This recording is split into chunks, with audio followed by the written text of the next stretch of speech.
Olá, amigos do programa Atitude. Mais uma vez estamos aqui para trazer um programa que pode ser o diferencial na sua vida, que pode mudar a sua vida com boas notícias, com boas atitudes, entendeu? Esse é o programa que tem tentado mudar a vida de pessoas. A gente sabe que a saúde não está essas coisas, a educação não está essas coisas, segurança não está essas coisas, mas nós sabemos que nós podemos mudar a sua vida com uma palavra, com um testemunho, com uma boa atitude, tá bom? Vamos para a palavra de dia no programa Atitude de hoje. A palavra do Senhor hoje está aqui no livro de Lucas, capítulo 18, versículo 18. É a parábola do jovem rico. Na realidade não é uma parábola, foi realmente uma passagem que um jovem rico interpelou Jesus, dizendo o seguinte: perguntou-lhe um certo príncipe, dizendo: bom mestre, o que hei de fazer para herdar a vida eterna?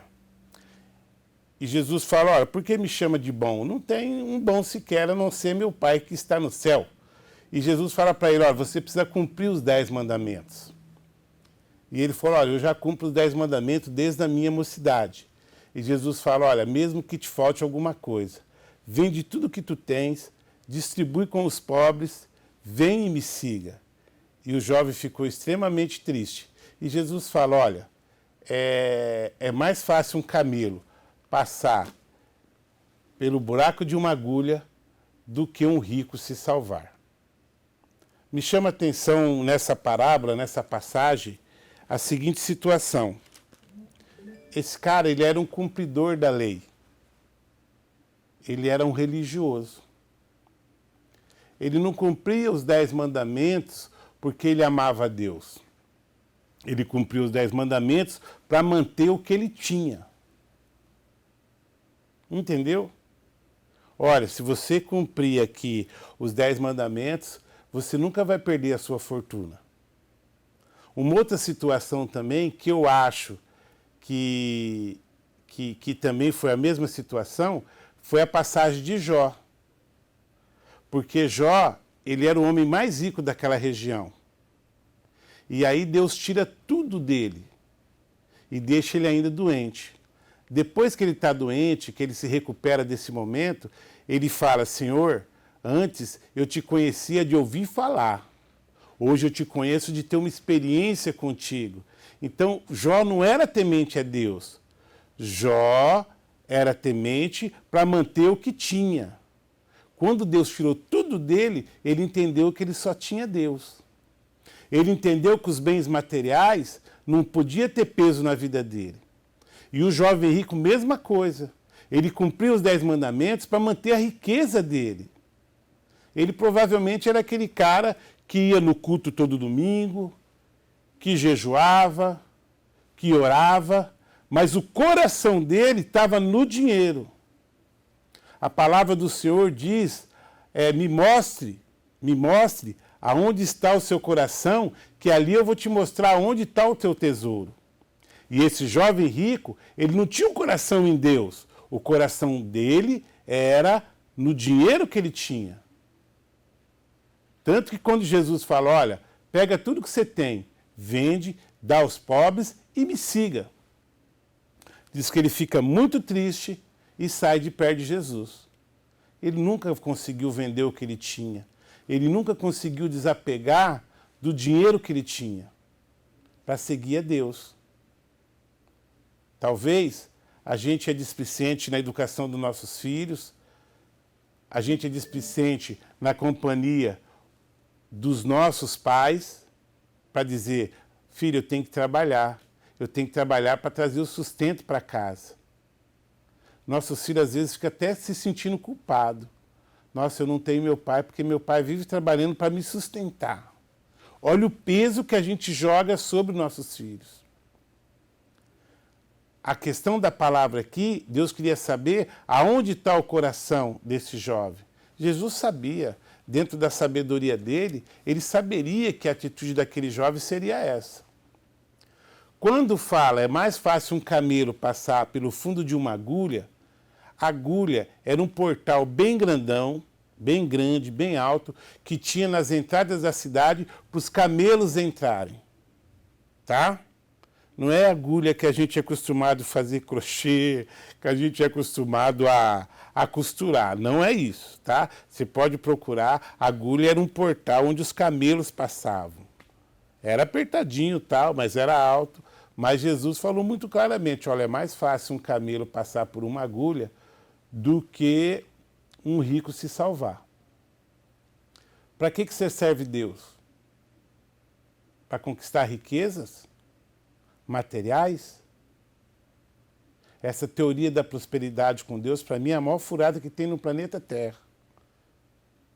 Eu sirvo Deus não pelo que Ele pode me dar, mas pelo que Ele é na minha vida.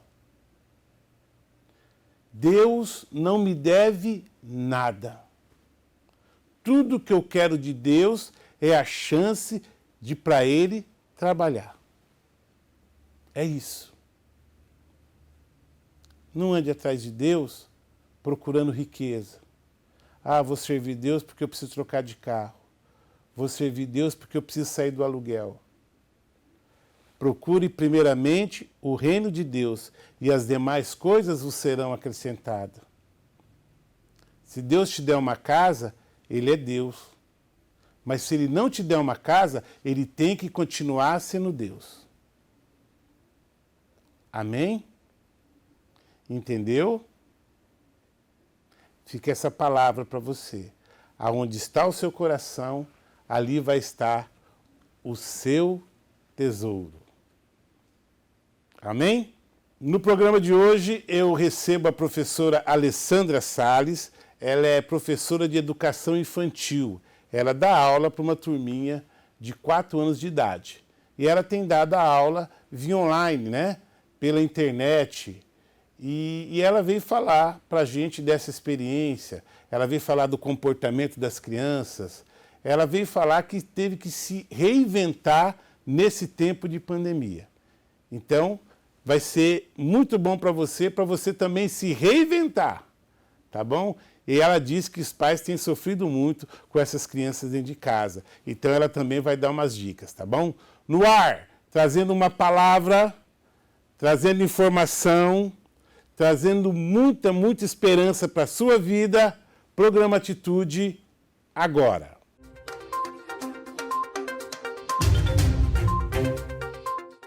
Olá, amigos do programa Atitude, muito boa noite. Mais uma vez estamos aqui trazendo o programa Atitude. Programa que tem tentado ser uma referência na vida das pessoas, ser uma atitude de mudança, trazendo boas notícias, trazendo boas novas, trazendo muita informação para você no nosso dia a dia. Nós sabemos que a saúde não está lá essas coisas. Nós sabemos que a segurança não está lá essas coisas. Que a violência ainda é algo muito preocupante na nossa capital, em Porto Velho, em Rondônia e no Brasil. Mas nós também sabemos que nós podemos mudar a sua vida com boas notícias, com bons exemplos, com boas atitudes. No programa de hoje, eu recebo a Alessandra Salles. Ela que é pedagoga e há muito, muito tempo cuida de educação, ensina crianças. Seja bem-vinda, professora. Muito obrigada. Professora, a senhora dá aula há muito tempo? Sim, já tem uns 10 anos aí. Há 10 anos. Isso. E naturalmente nunca passou por uma situação dessa que nós estamos vivendo, né? Nunca. Mexeu com toda a sua estrutura de ensino, com tudo que a senhora... Mexeu. Mexe com o emocional, mexe na estrutura, mexe com tudo. Não tem como a gente não sentir. A senhora tem filhos? Tenho. Como é que estão as crianças em relação a isso tudo que está acontecendo? Eu tenho uma menor, a mais nova tem 9 anos, e a gente tem procurado conversar, mas para ela é o mundo infantil, né? É o mundo da criança, é como se fosse um monstro que viesse, mas de noite, de dia ele vai embora. Então, para ela, sente falta da escola, lógico, da rotina, mas é assim que a criança lida, né? Ela não tem esse pensamento como a gente pensa, que é difícil, que tem que se cuidar. Para ela, não. Na realidade, o ser humano adulto, ele tem que engolir, né? Agora, a criança não tem esse entendimento. Não tem né? esse entendimento, não. Imagino. Por que pedagogia? Então, na verdade, eu queria fazer direito. Certo. Meu sonho era fazer direito, mas aí a primeira vez que eu fiz direito, eu zerei em história e desisti do direito. Aí a minha família sempre dizia que eu tinha muito jeito para trabalhar com criança. Aí eu falei, eu vou fazer pedagogia por fazer. Certo. Entrei, fiz, mas eu me apaixonei pela pedagogia no primeiro período. E eu tive uma professora por nome, Andréia, que eu acho que ela que foi assim, que me incentivou, sabe? Me influenciou, a forma dela ensinar. É como se, hoje como professora eu vejo isso, eu pego um aluno, vejo um aluno, uma criança, e vejo que ela tem potencial. Então eu insisto nela. Foi o que essa professora fez comigo. Entendi. Ela insistiu comigo. Entendi. Que legal. Foi, aí eu me apaixonei pela pedagogia. É uma profissão que não é muito valorizada. A profissão ligada à educação é terrível, né? É. Mas eu gosto. Tem que gostar. Entendi. E principalmente quem trabalha com crianças tem que gostar de criança. Primeira coisa. Se você não gosta, então não trabalhe. Tem que gostar. Eu digo que um professor, Alessandra, ele ensina todas as outras profissões. Só que todas as outras profissões não ensinam o professor, né? O professor ensina a fazer um advogado, Isso. ensina a fazer um médico, ensina a fazer qualquer profissão.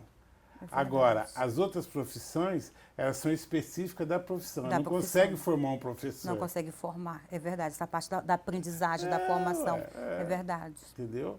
É verdade. Apesar do momento em que a gente vive em relação ao continente asiático, mas no Japão, os maiores salários são de professores. Professores são reverenciados, né? Não são médicos, não são advogados, não são juízes, são professores que detêm o maior salário no Japão. É, verdade. E são reverenciados. São. Se curvam só diante de um professor. É verdade, no Japão. Isso é muito bom. E a senhora dá aula para criança? Crianças, os meus pequenos. De que? Meus pequenos, já viu, né? Sentiu ou não? Sentiu ou não? Meus pequenos. Qual a idade deles? 4 anos. Ah, é pequeno mesmo. Ah, mas é apaixonante. É? Se ele falar que você tá lindo, que ele ama você, você pode acreditar. Mas também se falar que você tá feio, mas você pode acreditar. Eles são verdadeiros. São verdadeiros. Deixa eu te perguntar um negócio. Você já encontrou um dos seus pequenos já grande e veio te agradecer? Eu encontrei uma, eu não reconheci. Certo. E ela disse, oi, tia. Porque assim, você... 4 anos chama de tia. De tia. Aí cresceu, continua chamando de tia. É verdade. Né? Então, aí disse, oi, tia, eu fiquei olhando. Aí a mãe dela me contou, e era uma criança, eu trabalhava nessa época numa outra escola, e era uma criança, o nome dela é Amanda, ela levava o lanche para a escola, era assim, se ela levasse 2 saltenhas, um exemplo, e eu ficava assim, mas Amanda, tem muito lanche. Ela, não, tia, é para você. Mas eu, como professora, não comia do lanche, né, e tudo. Até que um dia a mãe dela falou para mim que quando a mãe dela ia comprar lanche, dizia, eu quero para mim e para minha professora. Então, assim, a Amanda, só que ela cresceu. Aí eu reconheci por causa da mãe. Moça, grande. E tem coisas que elas contam que eu não lembro que eu fazia. Verdade. Você vai lembrar, você lembra que era assim, lembra que era assim. E eu fico muito feliz, né? Porque marca, né? A gente marca a infância da criança. Quer seja bom ou não, mas a gente marca. Eu lembro o nome da minha primeira professora. E olha... Eu lembro também de algumas da minha infância. E vamos lá. Faz 50 anos. Mas, Marcos, deixa eu te contar. Eu lembro de uma história, uma vivência minha, história não, uma vivência minha. Eu fazia a 4ª série, então eu morava num bairro muito distante, então eu tinha que pegar o ônibus. Aqui em Porto Velho? Em Porto Velho. Era no Marechal Rondon, na época, eu estudava no Duque de Caxias. E eu tinha uma professora chamada Nazaré. Eu nunca esqueci dessa professora. Por quê? Era dia de prova, eu me lembro que ela estava na porta e ela falou assim para mim, você estava esperando o ônibus? Estava? Eu falei, estava, porque eu chegava atrasada. Ela falou assim, eu sabia. Eu entrei, quando eu entrei, ela falou assim, agora nós vamos começar a prova. Ela só estava esperando eu chegar. Então, aquilo me marcou, né? Eu falei, como que ela consegue ter tantos alunos e ela prestar atenção no aluno, na necessidade, né, de pegar um ônibus, de chegar atrasado e esperar começar a prova por causa de um aluno. Eu nunca esqueci disso. Professora Nazaré, nunca mais a vi, mas eu nunca esqueci. Eu tinha uns 10 anos de idade. Faz pouco tempo. Pouco tempo. É verdade, é verdade. O tempo voa. Eu me lembro de uma professora que ela me causou um trauma em termos de matemática. E eu tive dificuldade minha vida inteira em matemática. Para você ter uma ideia, professora Alessandra, eu tinha azia, eu passava mal quando ela chegava para dar aula, que eu ficava torcendo para ela não chegar. Nervoso. Ela me traumatizou por completo. E depois dos 4, 5 anos, eu tive um professor que, depois desse período, minhas provas de matemática, eu entregava sem fazer nada, eu não sabia nada, não lembrava. E aí eu tive um professor chamado Hélio Posa, lá na minha cidade de Maringá, e eu entreguei uma prova para ele, em branco, de matemática. Ele veio até a carteira, olhou para mim e falou, não, mas você não pode fazer isso, você tem uma prova aqui. E olha, isso aqui nós já fizemos, você não lembra? E ele foi assim, ele me orientou para mim terminar meus estudos, porque senão eu acho que eu não terminaria. É o ensino com amor, Marcos. Tem uma diferença, quando você ensina com amor, você tem paciência. Eu tenho um sonho, sabia? Se Deus assim me permitisse, eu gostaria de terminar a minha vida dando aula. Ai, maravilhoso. Se eu pudesse. Pelo fato de poder influenciar. Influenciar Você mesmo. ser o diferencial na vida de alguém. Na vida de alguém. É verdade. Eu acho isso, sabe? Fantástico. Fantástico. Entendeu? Você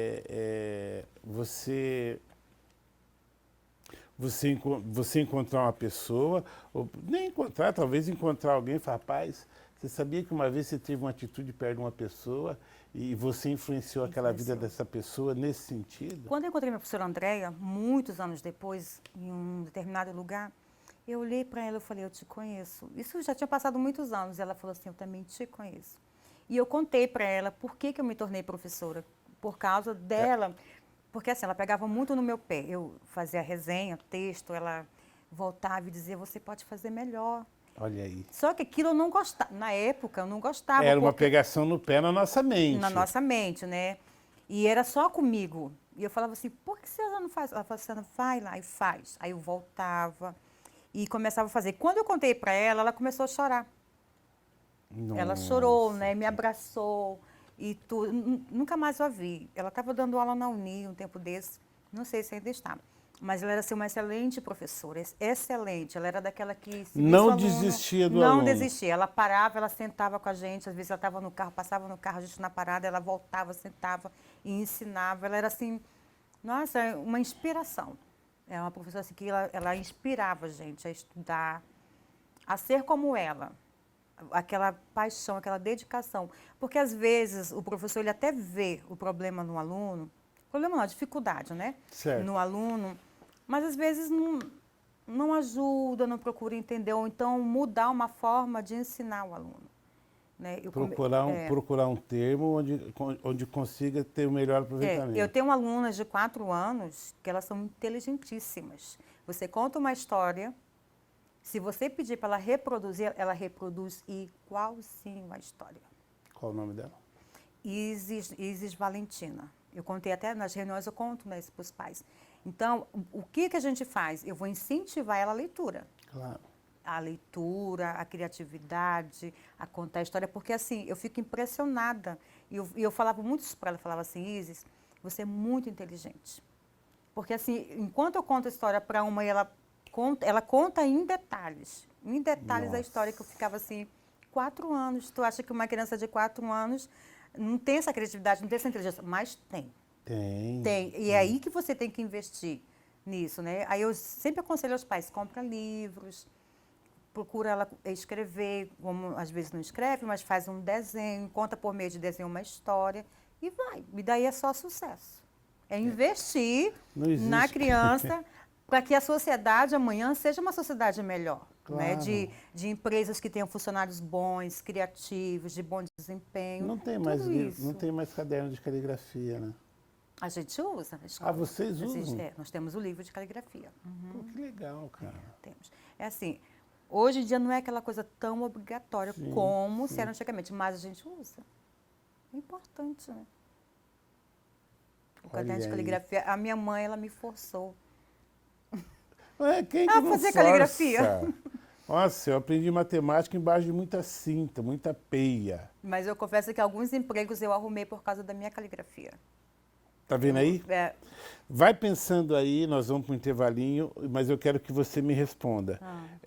Com a sua experiência de professora, no ensino médio, por exemplo, o aluno tem de 10 a 12 matérias, mais ou menos. Isso. Você acha que ele tem condição de ser bom nas 12 ou ele se destaca em uma, duas ou três ou metade dela? Intervalinho no programa Atitude, já a gente volta.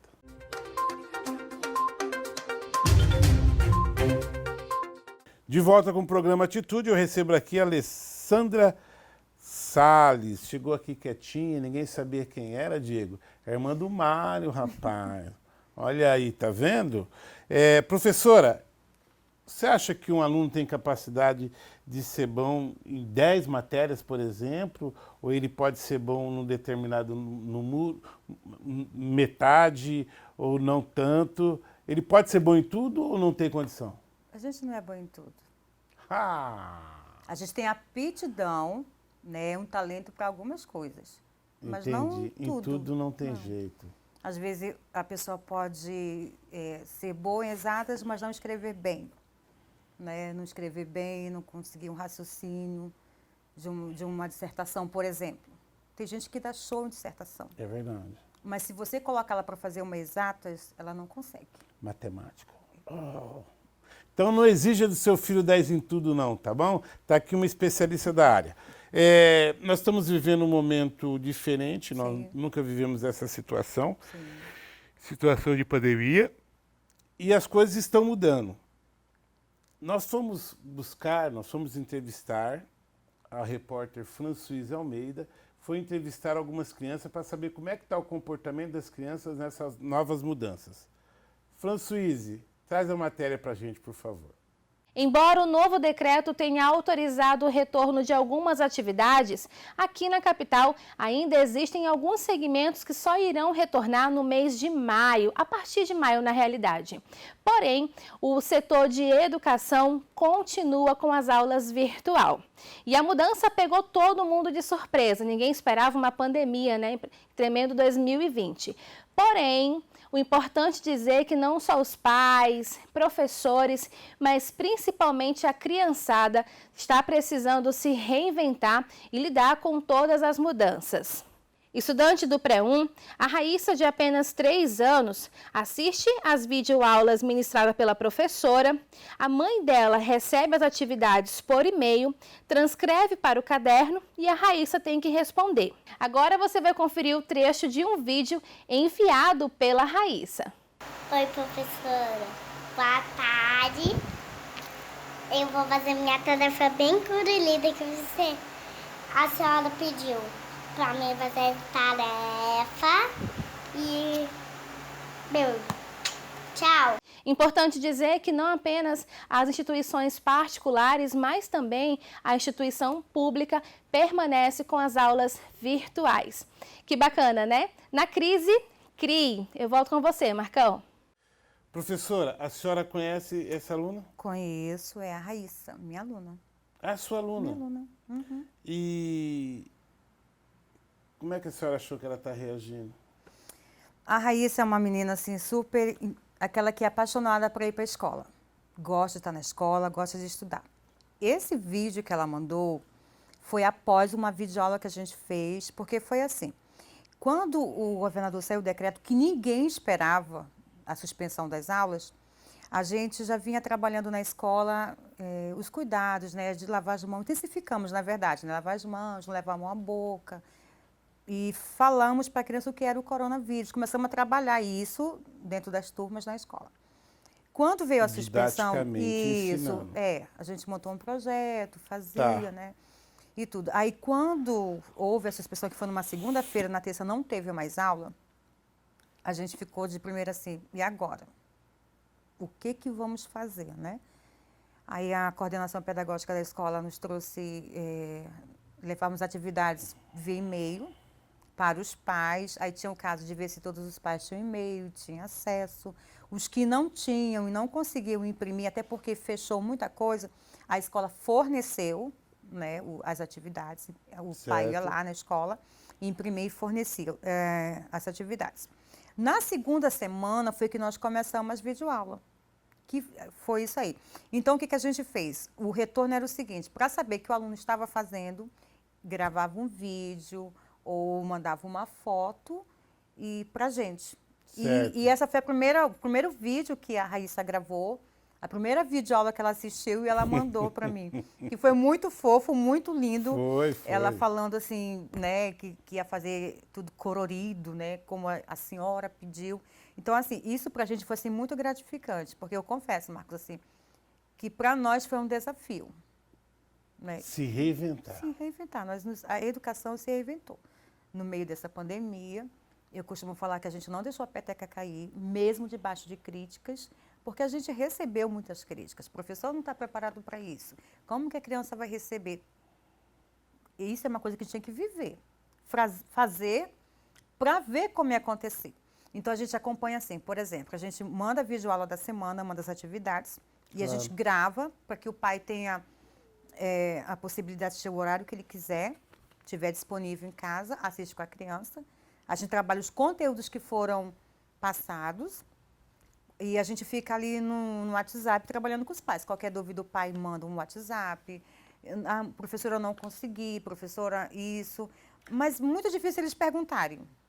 Está sendo assim, não tão complicado para eles, mas uma coisa nova para os pais também. Porque eles estão tendo que ajudar essa criança a estudar. No meu caso, no nosso caso, no meu caso, a minha turma que é 4 anos, os pais têm que sentar com a criança e assistir. Não tem como, a criança está lá. E os pais mandam vídeo. E eu tenho uma aluna chamada Isadora, e a Isadora, ela é muito inteligentíssima também. Eu não estou puxando o saco dos alunos, não, mas eles são inteligentes. Aproveita e fala o nome de todos aí, porque senão quando você voltar da aula, não falou meu nome, tia! Aí o que acontece? Aí a mãe vai ensinar. Isso a mãe dela relatou para mim, né? Vai ensinar e até gravou um vídeo e mandou. E disse assim, e ela fala assim, você não é minha mãe.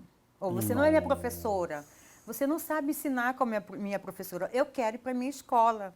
Nossa. Então, tem essa dificuldade também, né? Porque às vezes os pais não têm toda uma didática de como ensinar a criança. Mas isso sem falar, professora, que nós temos paciência com todo mundo, menos com nossos filhos, né? Eu acho que é da intimidade. Do relacionamento com os filhos. Nossa, cara, é muito difícil. Foi o que a mamãe perguntou para mim, né? Disse assim, olha, você está de parabéns, porque como é que você tem essa paciência? Ela pergunta no vídeo, né, para a criança, a tua professora tem essa paciência toda, assim, mas tudo é um processo para os pais. Tudo é novo, tanto para os pais, para nós e para as crianças, tudo é novo. Eu digo sempre que a gente tem receita para educar o filho de todo mundo. Menos o nosso. Menos o nosso. Porque envolve a passionalidade, envolve o amor, envolve o compromisso, envolve um monte de coisa. Agora, com o filho dos outros eu não tenho compromisso nenhum. Eu vou ali fazer um serviço e acabou. Agora, com os nossos é muito difícil. Essa criança, por exemplo, falou para a mãe que você não é minha professora. Existem outras situações engraçadas? Existe. Os pais sempre mandam, né? Por exemplo, teve uma situação a criança assistindo videoaula e a mãe da Isis Natália, que são 2 Isis, aí tem a Isis Natália. E ela fala assim, minha filha, presta atenção. Ela, não, eu já sei. E a mãe dá pausa lá, né, no vídeo para explicar. Ela fala assim, Alessandra, quando eu vi, ela já fez. Nossa. Entendeu? Porque assim, como ela vem, né, estudando, Sim. então é prático. Ela falou assim, eu fico impressionada. Então, assim, as mães se surpreendem com as crianças. Dá a impressão que a mãe não acompanhava esse ensino, né? Não, na verdade, elas até acompanham, mas acho que elas não tinham, assim, Participação tão efetiva. não sabiam o quanto os filhos já sabiam. De reconhecer as letras, de saber copiar, de escrever o próprio nome. Não todos, né, mas alguns já conseguem fazer. Eu acho que ficaram surpresos. A grande falta dessa criança é a turma no pátio, né? Sim. Todo mundo junto, Todo né? mundo Correndo, junto. aquela A hora do gritaria. intervalo, a hora do lanche. É porque assim, a criança ela tem uma rotina escolar. É. Então ela chega na escola, tem horário que ela vai entrar na sala, vai estudar, vai lanchar, vai brincar com os amiguinhos. Ela tem toda uma rotina. Que isso para as crianças, eu acredito que foi um impacto. É. Porque se você tem um filho, que é integral, um exemplo. Ele vai 7 horas da manhã para a escola, só sai 5 da tarde. Nossa, De essa segunda a criança sexta. deve estar... Aí você coloca aí, você acrescenta que não vai para praça, não vai para shopping, não vai para cinema, ela fica só dentro de casa. A mãe da Isadora falou para mim que a Isadora já riscava o sofá fazendo tarefa. Né? Sim. E pergunta todos os dias, quando vai para a escola? Mãe, quando eu vou para a escola? E, quando que a escola vai abrir? Essa semana eu fiz um trabalho com eles, que eu pedi que os pais mandassem o que as crianças falavam muito em casa a respeito da escola, né? Então, eles mandaram várias frases para mim, que falavam, né? Estou com saudade da escola, saudade da minha professora, saudade dos meus colegas. Eles sentem falta dos... Eu tenho um vídeo, eu não tive de como mandar para fora, porque eu perdi. Mas tem uma que está assistindo a aula, e ela olha para a mãe e fala assim, cadê? Ela me vê, porque a princípio a gente começou gravando na escola. Aí agora a gente montou uma sala dentro de casa. Até para não ficar se deslocando Isso. e tal. Aí a gente montou uma sala mesmo dentro de casa. Aí, quando ela me viu, né, dando aula, ela perguntou, cadê meus colegas para mim? Né? Então, você vê aí o emocional da criança. Ela sente. Né? A gente pensa que não sente, mas ela sente. Não, é um baque, e está fazendo irmão. muita falta, assim. Mas eu acredito que a gente se reinventou. Né? Eu disse para a Fran que o professor é um eterno aprendiz. E a pandemia está aqui para nos ensinar a aprender. Se reinventar. Se reinventar, aprender, ir atrás de como estuda, como faz uma boa aula, como usa o lúdico. Tudo para nós foi novo, tudo. Mas a gente está aí. Todos os dias, aula de segunda a sexta, para cada dia da semana uma aula. Você dá aula na parte da manhã? E na parte da tarde. Ah, você também dá tarde. Da tarde. Você está trabalhando normal, então. Você só não está indo na escola. Só na escola, não. A gente faz o planejamento da semana, a gente envia por e-mail para a coordenação da escola, ela verifica, se tiver que mudar alguma coisa, ela muda. Tudo é a mesma coisa. Como agora tudo é por e-mail ou WhatsApp, tudo passa pela coordenação da escola. Claro. A gente, assim, não tem essa autonomia de enviar, né? Deliberar diretamente. Não, aí a gente vai, passa para a coordenadora verifica, se tiver aqui, a gente envia. Teve professor, a gente teve que aprender a comprimir vídeo, que a gente não sabia, teve que baixar programa. Aí tinha que mandar por e-mail. Uma área que você jamais imaginou mexer, você aprendeu a mexer. A gente passou assim, eu passei praticamente o dia inteiro, 2, 3 dias para conseguir enviar a minha primeira videoaula. Nossa, cara. Eu já estava cansada assim, mentalmente, né? Esgotada. Esgotada, porque eu não conseguia, mas eu sempre dizia para mim, nós vamos aprender. E nós aprendemos. Tá aí, ó. Tá vendo? Para uns é tão ruim, mas para muita gente estão se reinventando, criando novas oportunidades, novas formas de aprendizado, novas formas de ensinar. Está de parabéns, professora Alessandra Salles. Professora, o programa Atitude vai estar sempre de portas abertas. Obrigada. Sempre que a senhora quiser trazer algo de relevância para a população de Porto Velho, a gente está aqui para te receber. Muito obrigado pela senhora você, que agradeço. Ter se disponibilizado. E sempre que quiser aparecer, o convite está em pé. Obrigada, eu que agradeço. Tá bom?